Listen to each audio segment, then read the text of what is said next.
इंदौर की महू तहसील के ग्राम दतोदा में हुए कुछ दिनों पूर्व दबंगों के द्वारा दलित परिवारों पर जानलेवा हमले को लेकर पीड़ित परिवार दोषियों पर सख्त कार्रवाई की मांग को लेकर कलेक्टर कार्यालय पहुंचा, जहां एडीएम पवन जैन को उन्होंने ज्ञापन सौंपा है। इस दौरान अनुसूचित जाति भलाई समाज के राष्ट्रीय अध्यक्ष मनोज परमार ने विरोध स्वरूप आगामी ग्राम पंचायत चुनाव का बहिष्कार करने की बात कही है। दरअसल मामला इंदौर तहसील महू क्षेत्र के दलोदा गांव का है, जहां मामूली विवाद में क्षेत्र के दबंग परिवारों ने दलोदा गांव के 9 लोगों पर हथियारों से लैस हमला कर दिया था, जिसमें 9 लोग गंभीर रूप से घायल हो गए थे। खास बात यहां रही कि दबंगों के प्रभाव के चलते पीड़ित ग्रामीणों पर ही एक एफआईआर दर्ज हो गई थी। मामले की जानकारी अनुसूचित जाति भलाई समाज के राष्ट्रीय अध्यक्ष मनोज परमार को लगी तो पीड़ितों को न्याय के लिए कमिश्नर कार्यालय पर आवेदन दिया था, लेकिन इस पूरे मामले में किसी तरह की कार्यवाही नहीं होने से नाराज पीड़ित परिवार कलेक्टर कार्यालय पहुंचे, जहां उचित मांग की गुहार लगाई है। वहीं ज्ञापन लेने के बाद एडीएम पवन जैन ने ग्रामीणों को आश्वस्त करते हुए कहा कि पीड़ितों को मुआवजे की राशि शाम को अधिकारियों के निर्णय के बाद फैसला लिया जाएगा। हालांकि दलितों पर हुए अत्याचार वहां हमले से नाराज समाज के राष्ट्रीय अध्यक्ष का कहना है कि अगर जल्द ही दोषियों पर सख्त कार्यवाही नहीं की जाती है तो आने वाले ग्रामीण पंचायत चुनाव में दलित समाज चुनाव का बहिष्कार करेगा और किसी भी पार्टी को वोट नहीं डालेगा। समाज जन ज्ञापन देने आए हैं। उनका ये कहना है कि सब दतोदा और गौतमपुरा में उनके समाज के कुछ लोगों के ऊपर कुछ आपराधिक लोगों ने उनके ऊपर हमला किए हैं और उनके बच्चों के ऊपर जो कार्रवाइयाँ हुई हैं उनके चलते उनके आपराधिक प्रकरण दर्ज किए जाए, हर्जन एक्ट लगाया जाए। कुछ उनको सहायता, गलत शब्द, please don't use this word. हाँ, तो ऐसा उनका मानना है। तो इसमें चूंकि ज्ञापन उन्होंने दिया है, ये ज्ञापन ले करके संबंधित जो हमारे रूरल के एसपी हैं उनको भेज दिया जाएगा। इस बात को सुनिश्चित करेंगे कि जो दोषी लोग हैं उन पर कार्रवाई हो और इसकी प्रॉपर जांच होकर के उचित कार्रवाई हो। राहत राशि का तो संबंधित एसडीएम महू को भी अभी निर्देशित करेंगे कि जो नुकसानी हुई है उसका आकलन करके राहत राशि उनके खातों में भेजी जाए। सर, उनका कहना पड़ जाएगा 7 दिन होगा, अभी तक कोई कार्रवाई नहीं हुई। अब ये उन्होंने अभी संज्ञान में लाया, कार्रवाई हो रही होगी, एफआईआर दर्ज हुई है। वो उनका ये कहना है कि उसमें एट्रोसिटी के तहत कुछ धाराएं बढ़ाई जाएँ, प्रकरण दर्ज किए जाएँ, तो वो है वो संबंधित एसपी उस पर विवेचना करेंगे और कार्रवाई करेंगे। फरियादी पक्ष को सुरक्षा क्या दी गई है सर? ये देखिए, कुछ सुरक्षा जैसी ऐसी कोई अभी तक बात नहीं है, लेकिन मुझे लगता है कि संबंधित जो थाना प्रभारी हैं वो इस बात को सुनिश्चित करेंगे कि उनको किसी तरह से दबाव में न लाया जाए, किसी तरह से उनके बयान न बदलवाए जाएँ और ना ही किसी तरह की कोई दबाव की बात होनी चाहिए। न्याय निष्पक्ष तरीके से होनी चाहिए, इस बात को सुनिश्चित करेंगे।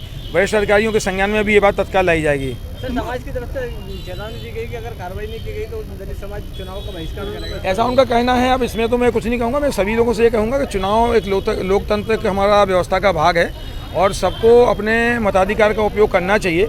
ये उनकी अपने बात है, उनकी मन की बात है कि हम अगर कार्रवाई नहीं होगी तो हम चुनाव में बहिष्कार करेंगे, लेकिन मेरा ऐसा मानना है कि चूँकि वरिष्ठ अधिकारियों के संज्ञान में तथ्य आए हैं, जरूर से इसमें निष्पक्ष जांच होकर कार्रवाई होगी। सिर्फ है ना, हम मकान बना रहे थे प्रधानमंत्री आवास योजना में, तो पायल करने वाले ट्रैक्टर आया था तो उसके ट्रैक्टर के 2 पहिए चले गए थे उसकी जगह में।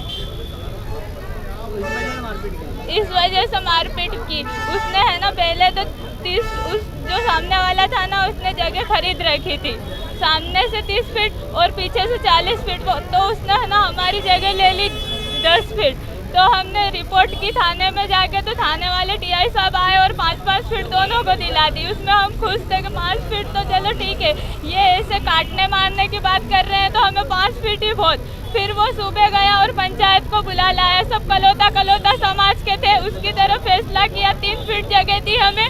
हमने सोचा कि चलो ठीक है, 3 फीट में ही हम खुश है, एक तो भाई है मेरा, हम 3 फीट में ही खुश थे। ट्रैक्टर बुलाया पायल करने वाला और पायल कर रहा था वो, तो ट्रैक्टर के पहिए पहले तो 2 पायल ऊपर से ही की और फिर ट्रैक्टर के 2 पहिए नीचे उसकी जो हमने छोड़ी थी जगह 6 फीट उसमें चले गए।